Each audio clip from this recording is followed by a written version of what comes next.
Okay, so my name is Rania Most, and I'm here on behalf of ING, and I'm here to talk about the symbol of Islam.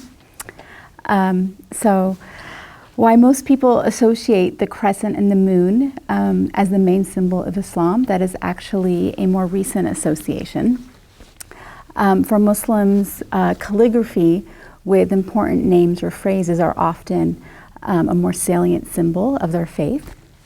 And so I did bring a couple examples of that. Most common is the very name of God in Arabic, known as Allah. Allah is the Arabic name for God. And it's often written in calligraphy and used to decorate mosques, homes, and just decoration in general. So this is a lantern that is usually Muslims will use to decorate their homes during the month of Ramadan. Ramadan is the annual month in which Muslims fast. And I just wanted to show you examples of what the word Allah looks like in Arabic. It's on each of these panels. So you'll often find it on decoration. Even some people have it on their pendants. I have one right here that has, it actually has the phrase, La ilaha illallah, which means there's no God but Allah. And that's in Arabic. And so often people will have pendants. Often newborns will get gifts or pins that say God or La ilaha illallah. And so these are typically the symbols that tend to resonate mostly with Muslims. Other phrases, include in the name of God, the compassionate, the merciful. That's also a common one as well. Other symbolic symbols is actually even color. The color green is often associated with Islam. I have here just a decoration as well that's used for Ramadan. Happens to be the crescent and the star, but it is actually in the color green. Even though green tends to be associated with Islam, white and black have also been associated as well in the form of early Islamic flags. Green tends to have a number of traditional associations, one being in the Quran. It is associated with paradise, and on earth it is associated with nature, as in the prophetic saying, "The world is green and beautiful, and God has appointed you his stewards over it."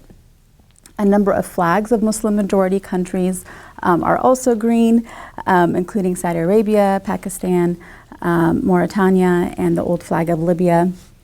Many other flags tend to include green amongst other colors as well. Also, the dome of the Prophet's mosque in Medina that covers the tomb of Muhammad, that dome is painted green. Many Sufis who also choose to wear green clothing. Those tends to be the main symbols that Muslims tend to associate Islam with.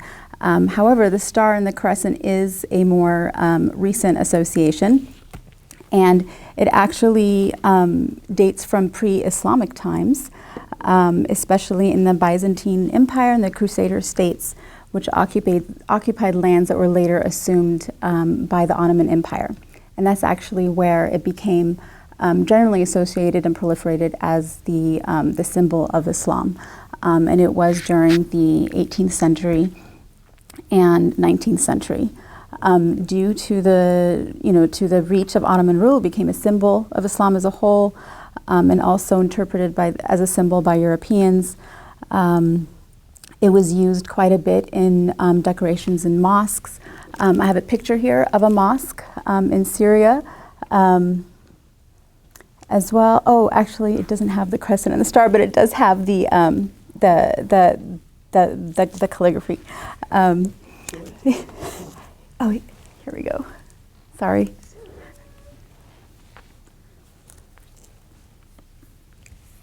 The star and crescent became a metaphor for Ottoman rule in British literature. The Red Crescent emblem was also adopted by volunteers of the International Committee of the Red Cross in 1877.